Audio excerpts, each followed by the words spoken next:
Today I will give you 5 tips to surf better on small waves, on weaker conditions, still with speed and flow. I see many people struggling to get speed on smaller waves and to be on the right timing and the right momentum of the waves, and these 5 tips will definitely help you have more speed and more flow, and like this you can surf more fluid and with more power and speed. Hello, I'm Fonseca. I'm a professional surfer and a surf coach, and I've been surfing for more than 22 years. I was fourth in the world in the ISA World Surfing Games in 2022, and I have been multiple times national champion, junior champion, and in the moment I'm top 5 in Portugal Open.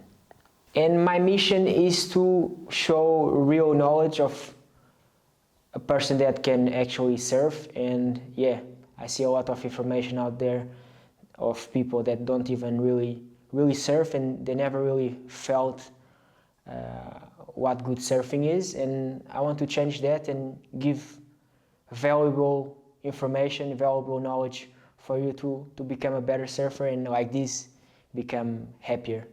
I just built my surf knowledge platform. If you want to have access to all my courses, just join the platform. You will have access to new courses every month, new knowledge. You will have access to a community group where you can place all your questions, all your doubts, and still place your videos in full quality for me to do direct video analysis and have direct feedback from my part, yeah, in a price that is accessible for everyone. Every Thursdays I will do a live at 7 p.m. where you can ask me everything you want, all your doubts, all your insecurities, and still you can send me some of your videos for us to do video analysis in that live. Hope you like it, and check out my platform in the link below. The first tip how to surf smaller waves is to generate speed, to pump in a higher line on the wave, okay? And like this you will be able to generate way more speed. And I see many people trying to pump on the bottom of the wave or even in the middle of the wave, okay? It's super important that you generate speed, you do the pump movement from the mid phase to until the lip in the higher place of the wave, because it's in that zone, in that high line, that you can actually maximize your speed on the wave. If you want to check what's the technique of the pumping technique, it's already in my platform, in my course, all the movement, all the technique. So that's it. Second tip of how to surf better in smaller waves is always to come back to a higher position on the wave. What I'm saying with this, for example, when you do a carve, okay, in the smaller wave, you always end up more closer to the pocket, in a higher position on the pocket. Or for example, in a cutback roundhouse, you come back to a higher position on the wave. And many times I see people finishing the carve too much in the bottom of the wave, and like this you lose all the speed, because when the wave is flat, you cannot end up the turn too much down on the wave, because like this you're gonna lose the flow. Now you need to start, for example, a carve and end up close to the pocket and close to a higher position on the wave, and like this you will be able to generate speed and keep the speed and flow for the next turn. So small waves, weak conditions, flat sections, don't end up too much, don't end up down on the wave, because like this you will lose all the speed. Come back to higher positions on the wave. Third tip I have to give you is to cut shorter the bottom turn. Many times I see people doing too much bottom turn. They are going too deep on the bottom of the wave, and that make them lose speed because the wave is weak.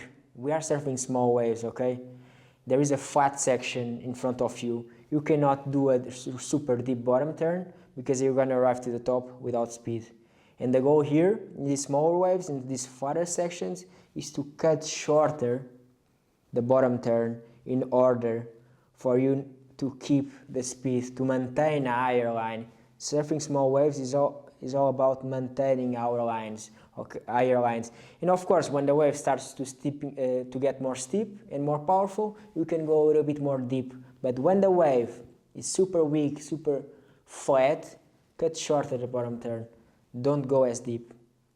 Choose higher lines. Come back to a higher position on the wave. And like this, you will be able to maintain and generate way more speed. The fourth tip is to use well the compression and extension of your body. Many times I see people, for example, when they are going down on a wave, they don't really compress. They are always extended. So basically because they are always extended, they cannot release energy. And surfing is all about releasing energy from the back foot to the front foot. And why is so important to compress when you go down? When you go down, if you compress, you can use basically the gravity in your favor. And when you compress, you can generate speed going down. And when you go up, that energy that you are holding when you are going to the bottom turn, you release up, okay?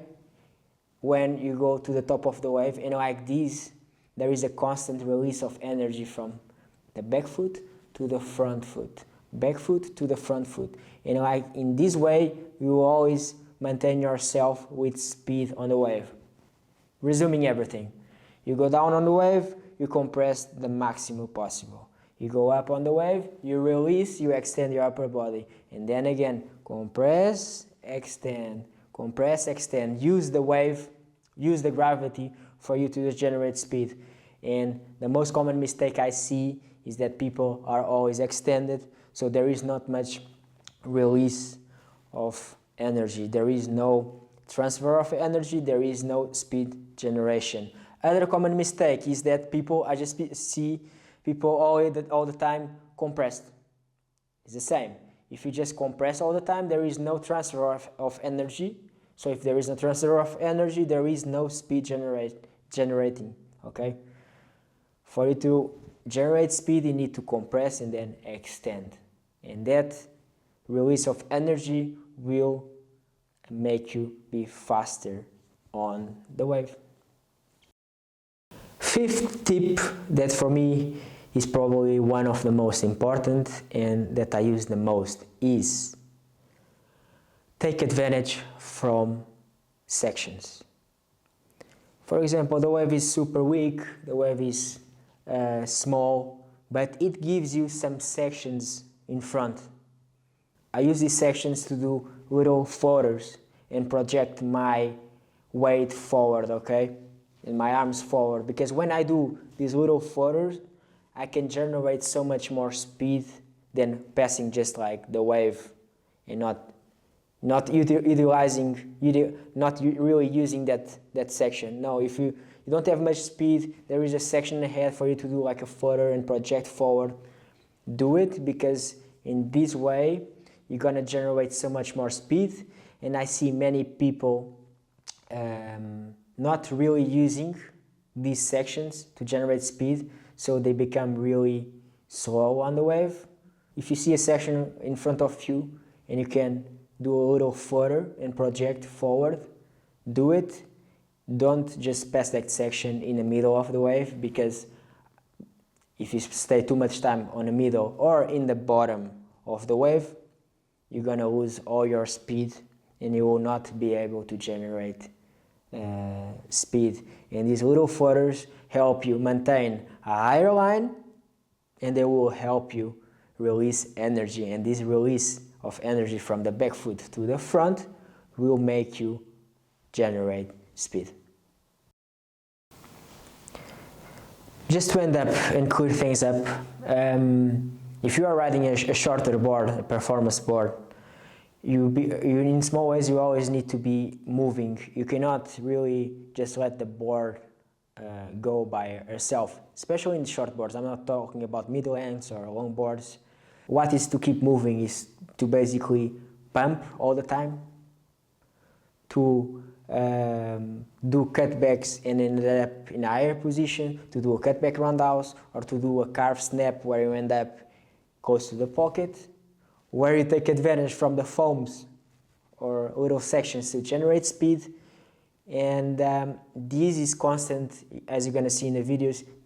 In small waves we need to be constantly releasing energy from back, transferring energy from the back to the front foot in order to generate speed. And if you maintain, many times I see people maintaining themselves really static on the wave or really down on the bottom of the wave, and that will make them lose speed and sink the board. So the most important maybe tip I can give you is keep the board moving, because if you let the board just stop, you will not generate speed from this.